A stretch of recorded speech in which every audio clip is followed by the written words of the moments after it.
इतिहास के अध्ययन के क्रम में आज हमारा टॉपिक है पुष्यभूति या वर्धन वंश, जिसके अंतर्गत हम लोग पुष्यभूति, प्रभाकर वर्धन, राजवर्धन और हर्षवर्धन संबंधित तथ्यों को यहाँ पढ़ेंगे। तो आइए शुरू करते हैं पुष्यभूति या वर्धन वंश। गुप्त साम्राज्य के पतन, जो कि लगभग 550 ईस्वी के आसपास हुआ, के पश्चात उत्तर भारत में किस शक्तिशाली राजवंश का उदय हुआ था? तो गुप्तों के पतन के बाद उत्तर भारत में पुष्यभूति या वर्धन वंश का उदय हुआ था। अगला है, गुप्त साम्राज्य के पतन के पश्चात उत्तर भारत में वर्धन वंश की स्थापना किसने की थी? वर्धन वंश की स्थापना पुष्यभूति ने की थी। अगला है, वर्धन राजवंश की प्रारंभिक राजधानी कहाँ पर स्थित थी? वर्धन वंश की प्रारंभिक राजधानी थानेश्वर में स्थित थी, जो कि हरियाणा में पड़ता था। अगला, बाणभट्ट के अनुसार वर्धन वंश का आदि पुरुष कौन था? तो बाणभट्ट के अनुसार वर्धन वंश का आदि पुरुष पुष्यभूति था। अब यहाँ हम गुप्त राजवंश के पश्चात जो राजवंश स्थापित हुए हैं उनके बारे में भी अध्ययन कर लेते हैं। पुष्यभूति या वर्धन वंश ये कहाँ का था? थानेश्वर के पुष्यभूति या वर्धन वंश, कन्नौज का मुखरी वंश, मगध या मालवा का उत्तरवर्ती गुप्त वंश, बंगाल का गौड़ वंश, सौराष्ट्र का मैत्रक वंश और दक्षिण भारत में वकाटक वंश, चालुक्य वंश और पल्लव वंश की स्थापना हुई थी। जबकि क्षेत्रीय स्वतंत्र राजवंश थे सिंध का, कामरूप का, कश्मीर का, नेपाल का और उड़ीसा का। अब यहाँ बात करते हैं वर्धन वंश की जानकारी के स्रोत, जिनके माध्यम से हमें वर्धन वंश के जानकारी मिलती है। यहाँ दिया हुआ है वर्धन वंश की जानकारी के साहित्यिक स्रोत। तो यहाँ बाणभट्ट, जो कि राजकवि था हर्षवर्धन का, उसकी दो कृतियां हैं, हर्षचरित और कादम्बरी, जिनसे हमें वर्धन वंश के विषय में जानकारी मिलती है। चीनी यात्री, जिसे तीर्थों का राजकुमार कहा जाता है, वेनसांग की पुस्तक है सियुकी, जिसमें उसने अपनी यात्रा का विवरण दिया हुआ है। अगली पुस्तक है आर्य मंजूश्री मूलकल्प, यह महायान बौद्ध ग्रंथ है और इसमें वर्धन वंश के बारे में जानकारी मिलती है। कलहर कृत राजतरंगड़ी से भी वर्धन वंश की जानकारी मिलती है। सम्राट हर्षवर्धन के ग्रंथ, जिसको उसने स्वयं लिखा था, प्रियदर्शिका, नागानंद और रत्नावली, से भी वर्धनकालीन जानकारी मिलती है। यहाँ बात करते हैं पुरातात्विक स्रोत। जो पुरातात्विक स्रोत हैं वर्धन वंश की जानकारी के, ऐहोल प्रशस्ति, जिसकी अवधि 634 ईस्वी है, इसमें चालुक्य शासक पुलकुशिन द्वितीय के राजकवि रवि कीर्ति द्वारा निर्मित। ऐहोल अभिलेख या प्रशस्ति का निर्माता था राजकवि रवि कीर्ति, जो कि चालुक्य शासक पुलकुशिन द्वितीय के दरबार में था। अगला पुरातात्विक स्रोत है बांसखेड़ा का ताम्रपत्र लेख, जो कि 628 ईस्वी का है, जो शाहजहांपुर उत्तर प्रदेश से प्राप्त हुआ है। इसमें हर्षकालीन जानकारी मिलती है। अगला पुरातात्विक स्रोत है बंधवन ताम्रपत्र लेख, जो 631 ईस्वी का है। यह आजमगढ़ उत्तर प्रदेश से प्राप्त हुआ है। यह हर्षकालीन जानकारी का स्रोत है। अगला है नवसारी ताम्रपत्र लेख, जिसकी अवधि है 706 ईस्वी। इसमें हर्ष द्वारा वल्लभी शासक ध्रुव भट्ट के विरुद्ध विजय का उल्लेख मिलता है।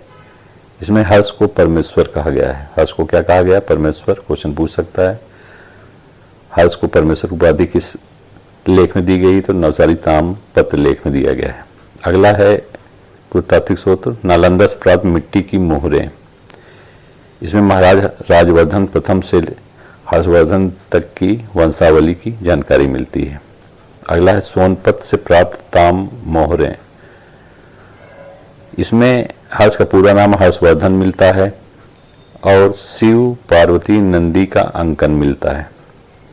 अगला भिटौरा मुद्रा भांड, ये फैजाबाद जिले में उत्तर प्रदेश से मिला है, जिसमें रजत मुद्रा भांड प्राप्त हुआ है। यहाँ दिया हुआ वर्धन वंश के प्रमुख शासकों के बारे में, इनसे संबंधित जो भी तथ्य एग्जाम में आए हुए हैं या आने की संभावना है, यहाँ एक साथ दिया हुआ है। तो पहले शासक की हम बात करते हैं वर्धन वंश के, पुष्यभूति। वर्धन वंश या पुष्यभूति वंश का संस्थापक किसे कहा जाता है, किसे माना जाता है? तो पुष्यभूति को माना जाता है। पुष्यभूति किस वंश के अधीनस्थ सामंत पदाधिकारी थे? जो पुष्यभूति वंश था वो पहले किसके अधीन रहकर सामंत के रूप में कार्य किया था? तो ये था गुप्त वंश के।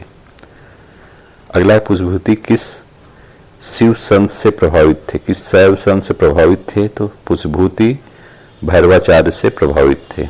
अगला है, नालंदा से प्राप्त मोहरों के अनुसार किसे वर्धन वंश का प्रथम शासक माना गया है? तो नालंदा से जो मोहरें प्राप्त हुई हैं उसके अनुसार वर्धन वंश का प्रथम शासक नरवर्धन को माना गया है। अगला है, पुष्यभूति के इतिहास का उल्लेख किस ग्रंथ में मिलता है? तो पुष्यभूति के इतिहास का उल्लेख बाणभट्ट के हर्षचरित में मिलता है। अगला है, अभिलेख एवं सोनपत और नालंदा से प्राप्त मुद्राओं से वर्धन वंश के किन शासकों के नाम प्राप्त होते हैं? तो इसमें नरवर्धन, राजवर्धन, आदित्यवर्धन, प्रभाकर वर्धन के नाम प्राप्त होते हैं। अगला, किस ग्रंथ में वर्धन वंश अर्थात पुष्यभूति वंश की तुलना चंद्र तथा मौखरी वंश की तुलना सूर्य से की गई है? तो मौखरी वंश की तुलना सूर्य से और पुष्यभूति वंश की तुलना चंद्र से की गई है हर्षचरित में। यहाँ दिया हुआ है, वर्धन वंश की उत्पत्ति के संदर्भ में विद्वानों के मत। इसमें वेन सांग का मानना था कि वर्धन वंश वैश्य जाति से संबंधित था, जबकि आर.एस. त्रिपाठी का भी यही मानना था कि वर्धन वंश वैश्य जाति से संबंधित है, जबकि वी.एस. घोषाल, के.पी. जायसवाल और पीटरसन इन तीनों का मानना था कि वर्धन वंश क्षत्रिय जाति से संबंधित है। एन राय का मानना था कि वर्धन वंश चंद्रवंशी क्षत्रिय हैं। अगला पॉइंट है, अगला राजा का नाम है प्रभाकर वर्धन। प्रभाकर वर्धन वर्धन वंश का वास्तविक स्वतंत्र संस्थापक किसे माना जाता है? तो ये प्रभाकर वर्धन को माना जाता है। इस तरह के जहां भी क्वेश्चन आए कि वास्तविक स्वतंत्र संस्थापक वर्धन वंश का प्रभाकर वर्धन। अगला, प्रभाकर वर्धन ने कौन सी उच्च सम्मान परक उपाधियां धारण की थी? तो प्रभाकर वर्धन ने परम भट्टारक की और महाराजा धीराज की उपाधियां धारण की थी। अगला पॉइंट है, बाणभट्ट ने हर्षचरित ग्रंथ में किस शासक को हूण हरिण केसरी तथा सिंधु राज ज्वर की संज्ञा दी है? तो बाणभट्ट ने ऐसी संज्ञा प्रभाकर वर्धन को दी है। अगला पॉइंट है, प्रभाकर वर्धन का विवाह किसके साथ हुआ था? तो प्रभाकर वर्धन की पत्नी का नाम यशोमती था। प्रभाकर वर्धन की संतानें 3 थीं। कौन कौन? राजवर्धन, हर्षवर्धन एवं पुत्री राजश्री। अगला पॉइंट है, प्रभाकर वर्धन की पुत्री राजश्री का विवाह किसके साथ हुआ था? तो राजश्री का विवाह कन्नौज के मौखरी शासक ग्रहवर्मन के साथ हुआ था। वर्धन वंश के किस शासक के समय हूणों का आक्रमण प्रारंभ हुआ था? हूणों का आक्रमण प्रभाकर वर्धन के समय हुआ था। अगला है, प्रभाकर वर्धन ने हूणों के विरुद्ध अपने किस पुत्र को उत्तरापथ भेजा था? हूणों के विरुद्ध अपने किस पुत्र को प्रभाकर वर्धन ने उत्तरापथ की ओर भेजा था? तो भेजा था अपने पुत्र राजवर्धन को। प्रभाकर वर्धन अपने पूर्वजों की भांति किस देवता का उपासक था? प्रभाकर वर्धन अपने पूर्वजों की भांति सूर्य देवता का उपासक था। अगला पॉइंट है,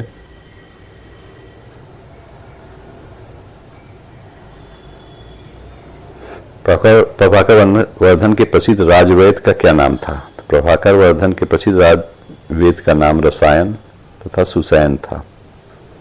प्रभाकर वर्धन की मृत्यु के उपरांत कौन सी पत्नी सती हो गई थी? तो प्रभाकर वर्धन की मृत्यु के उपरांत यशोमती सती हो गई थी। अगला है, प्रभाकर वर्धन के समकालीन मौखरी शासक कौन था? तो ये थे अवंती वर्मा। बाणभट्ट ने किसे हूण हरिण केसरी कहा है? तो हूण हरिण केसरी बाणभट्ट ने प्रभाकर वर्धन को ही कहा है। यहाँ प्रभाकर वर्धन की कुछ प्रमुख उपाधियां दी गई हैं, आइए उनको देखते हैं। हूण हरिण केसरी की उपाधि किसे दी गई है? तो ये प्रभाकर वर्धन को दी गई है, जिसका अर्थ होता है हूण रूपी हरिण के लिए सिंह के समान। किसे दिया गया? प्रभाकर वर्धन को। सिंधु राज ज्वरो की उपाधि भी प्रभाकर वर्धन को दी गई है, जिसका अर्थ होता है सिंध देश के राजा के लिए ज्वर के समान। अगला उपाधि है गुर्जर प्रजागर, जिसका अर्थ होता है गुर्जर को चैन से न सोने देने वाला। ये उपाधि भी प्रभाकर वर्धन को दी गई थी। अगला है गंधाराधिप गंधात्विती कूटपाकल, ये उपाधि भी प्रभाकर वर्धन की थी, जिसका अर्थ था गंधार राज रूपी मस्त हाथी के लिए जलता हुआ बुखार। गंधार राज रूपी मस्त हाथी के लिए जलता हुआ बुखार की संज्ञा किसको दी गई थी? प्रभाकर वर्धन को। लाट पाट व पाट चरो, ये उपाधि भी प्रभाकर वर्धन की थी, जिसका अर्थ था लाट देश की चालाकी का अंत करने वाला। अब यहाँ अगले शासक की बात करते हैं, राजवर्धन। प्रभाकर वर्धन की मृत्यु के उपरांत वर्धन वंश के सिंहासन पर राजवर्धन आसीन हुआ। राजवर्धन के माता तथा पिता का नाम, माता का नाम यशोमती और पिता का नाम प्रभाकर वर्धन था। राजवर्धन के समकालीन मालवा का शासक देवगुप्त था। राजवर्धन के समकालीन कन्नौज का शासक गृहवर्मा था। राजवर्धन की बहन राशि का विवाह कन्नौज के मौखरी शासक गृहवर्मा के साथ हुआ था। राजवर्धन के समकालीन बंगाल का शासक गौड़ शासक शशांक था। कन्नौज के शासक गृहवर्मा की हत्या मालवा के शासक देवगुप्त द्वारा कर दी गई थी। राजवर्धन की बहन राजसी को मालवा के शासक देवगुप्त ने कैद कर लिया था। मालवा के शासक देवगुप्त की हत्या वर्धन वंशी शासक राजवर्धन द्वारा की गई थी। अगला पॉइंट है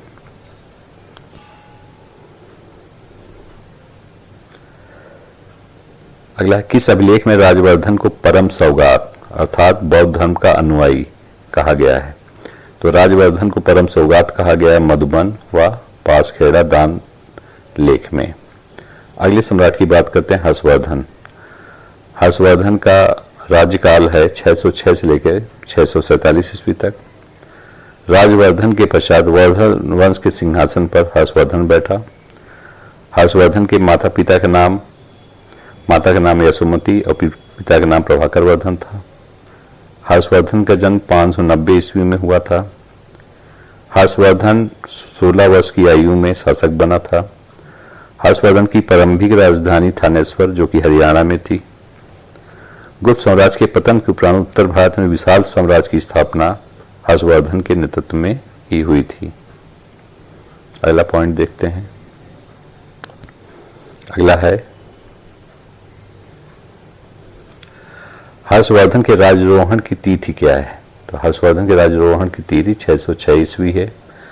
हर्ष संवत किसके द्वारा चलाया गया था? तो ये हर्षवर्धन द्वारा ही चलाया गया था। हर्षवर्धन किस धर्म का उपासक था? हर्षवर्धन शैव तथा बौद्ध धर्म का उपासक था। पहले शैव था, बाद में बौद्ध धर्म ग्रहण कर लिया था हर्षवर्धन ने। अगला, हर्षवर्धन के ज्येष्ठ भाई का नाम राजवर्धन था। हर्षवर्धन के साम्राज्य का महासेनापति सिंहनाथ था। अर्थात क्वेश्चन आता है कि हर्षवर्धन का सेनापति कौन था? तो सिंहनाथ था। अगला पॉइंट है राजरोहण के समय हर्षवर्धन समझ कौन सी चुनौतियां थी? जब राजरोहण हुआ हर्षवर्धन का तो उसके समय समस्या थी कि शशांक को मारकर बड़े भाई राजवर्धन की हत्या का बदला लेना और राजसी को कैद से मुक्त कराना तथा कन्नौज पर अधिकार करना। ये दो समस्याएं उसके पास मेन थी। अगला है हर्षवर्धन को किसके द्वारा बड़े भाई राजवर्धन की गौड़ाधिपति शशांक द्वारा हत्या का समाचार प्राप्त हुआ था? तो ये समाचार दिया था कुंतल नामक अश्वारोही ने। यानी हर्षवर्धन को कुंतल नामक अश्वारोही ने सूचना दी थी उसके बड़े भाई राजवर्धन की शशांक द्वारा हत्या की। हर्षवर्धन का युद्ध सचिव कौन था? तो ये था अवंती। हर्षवर्धन का युद्ध सचिव का नाम अवंती था। हर्षवर्धन की गज सेना नायक कौन था? तो स्कंदगुप्त था। हर्षवर्धन की विजय यात्रा में सर्वप्रथम किस राजा ने सहायता हेतु प्रस्तुत हुआ था? तो हर्षवर्धन की विजय यात्रा में सहायता की थी कामरूप के शासक भास्कर वर्मा ने। हर्षवर्धन की बहन राजसी को ढूंढने में किसने सहायता की थी? तो राशि को खोजने में हर्षवर्धन की सहायता दिवाकर मित्र ने की थी। अगला पॉइंट है, किस शासक ने वर्धन साम्राज्य की राजधानी थानेश्वर से कन्नौज स्थानांतरित किया था? तो थानेश्वर से कन्नौज राजधानी स्थानांतरित किया था हर्षवर्धन ने। हर्षवर्धन ने अपने समकालीन वल्लभी, जो उनकी गुजरात में पड़ता है, कि किस शासक को पराजित किया? तो हर्षवर्धन ने वल्लभी के शासक धूरसेन द्वितीय को पराजित किया था। अगला है, हर्षवर्धन किस चालुक्य वंशी शासक से पराजित हुआ था? तो हर्षवर्धन पुलकेशिन द्वितीय से पराजित हुआ, जो कि एक चालुक्य वंशी शासक था। अगला पॉइंट है, हर्षवर्धन एवं पुलकेशिन द्वितीय के मध्य युद्ध का विवरण किस अभिलेख में मिलता है? तो हर्षवर्धन पुलकेशिन द्वितीय के बीच युद्ध का वर्णन ऐहोल प्रशस्ति में मिलता है। ऐहोल प्रशस्ति की रचना रविकीर्ति द्वारा की गई थी। हर्ष ने किस विश्वविद्यालय को विशेष संरक्षण प्रदान किया? तो हर्ष ने नालंदा विश्वविद्यालय को विशेष संरक्षण प्रदान किया था। अगला है, हर्ष काल में किस चीनी यात्री ने भारत की यात्रा की? तो वेनसांग ने इस समय यात्रा की थी। हर्षवर्धन किस शासक से पराजित हुआ था? पुलकेशिन द्वितीय से ही पराजित हुआ था। हर्ष की प्रायोजिक जानकारी ऐहोल प्रशस्ति से मिलती है। हर्ष के समकालीन वल्लभी के शासक की किस सेना प्रकार की सेना का उल्लेख है? तो वल्लभी की शासक की गज सेना का उल्लेख किया गया है। पुलकेशिन द्वितीय के ऐहोल प्रशस्ति का रचनाकार रविकीर्ति था। यहाँ हर्षवर्धन की प्रमुख उपाधियां दी हुई हैं। हर्षवर्धन की उपाधि थी शीलादित्य, महाराजाधिराज, परमेश्वर, सकलो उत्तर पथनाथ, परम भट्टारक, चक्रवर्ती सार्वभौम, परम महेश्वर, परम सौगात। अगला पॉइंट देखते हैं, हर्षकालीन उत्तर भारत की राजनीतिक, आर्थिक, सांस्कृतिक गतिविधियों का प्रमुख केंद्र क्या था? तो हर्ष के काल में इन सभी का केंद्र हो गया था कन्नौज। अगला पॉइंट, हर्षवर्धन के शासनकाल में किस चीनी यात्री ने भारत की यात्रा की थी? तो भारत की यात्रा हर्ष के समय वेनसांग ने की थी। वेनसांग ने भारत भ्रमण 629 ईस्वी में किया था। वेनसांग को तीर्थों का राजकुमार भी कहा जाता है। वेनसांग ने बौद्ध धर्म की शिक्षा नालंदा विश्वविद्यालय में ग्रहण की थी। और अगला पॉइंट है, हर्षवर्धन का दरबारी राजकवि बाणभट्ट था। अगला है, किस वर्धन वंशी शासक को साहित्यकार सम्राट के नाम से जाना जाता है? तो हर्षवर्धन को साहित्यकार सम्राट के नाम से जाना जाता है। हर्षवर्धन की राजसभा में बाणभट्ट, मयूर, मतंग और दिवाकर नाम के प्रमुख विद्वान निवास करते थे। कौन कौन? बाणभट्ट रहता था, मयूर रहता था, मतंग रहता था और दिवाकर। ये चारों किसके दरबार में थे? तो हर्षवर्धन के दरबार में थे। अगला है, किस शासक को सकलो उत्तर पथनाथ कहा जाता है? तो ऐसा कहा जाता है हर्षवर्धन को। अगला, किस विजय के उपरांत हर्षवर्धन को सकलो उत्तर पथनाथ कहा जाता है? तो उड़ीसा एवं कलिंग विजय के बाद हर्ष को ऐसी उपाधि मिली थी। अगला है, किस अभिलेख में हर्षवर्धन को सकलो उत्तर पथनाथ कहा गया है? तो ये कहा गया चालुक्य ऐहोल अभिलेख में। हर्ष की एक अन्य उपाधि शीलादित्य की भी थी। चीनी ऐतिहासिक सूत्रों में हर्षवर्धन को किस नाम से अंकित किया गया है? तो चीनी ऐतिहासिक सूत्रों में हर्षवर्धन को श्री हर्ष के नाम से संबोधित किया गया है। अगला है, हर्ष के शासनकाल को कितने भागों में विभाजित किया जा सकता है? तो हर्ष के शासनकाल को 2 भागों में विभाजित किया जा सकता है। पहला युद्ध काल, अर्थात 606 से लेकर 612 ईस्वी तक का पीरियड युद्ध काल के नाम से जाना जाएगा। दूसरा है शांति काल, 612 से 642 ईस्वी तक का समय शांति काल के नाम से जाना जाएगा हर्षवर्धन का। अगला, कन्नौज के त्रिपक्षीय युद्ध संघर्ष में किन महाशक्तियों ने भाग लिया था? तो कन्नौज के त्रिपक्षीय युद्ध में पाल, प्रतिहार, राष्ट्रकूट नामक महाशक्तियों ने भाग लिया था। अगला पॉइंट है, हर्षवर्धन ने कब एक दूत मंडल चीन भेजा था? तो 641 में हर्षवर्धन ने एक दूत मंडल चीन को भेजा था। हर्षकाल में उच्च अधिकारियों को वेतन के रूप में किस प्रथा का अपनाया गया? तो हर्षकाल में उच्च अधिकारियों को वेतन के रूप में भूमिदान प्रथा को अपनाया गया था। हर्षकाल में सूती वस्त्र का प्रसिद्ध केंद्र मथुरा था। अगला पॉइंट है, हर्षवर्धन एवं चालू शासक पुलकेशिन द्वितीय के मध्य किस स्थल पर युद्ध लड़ा गया? तो नर्मदा नदी के तट पर हर्षवर्धन और पुलकेशिन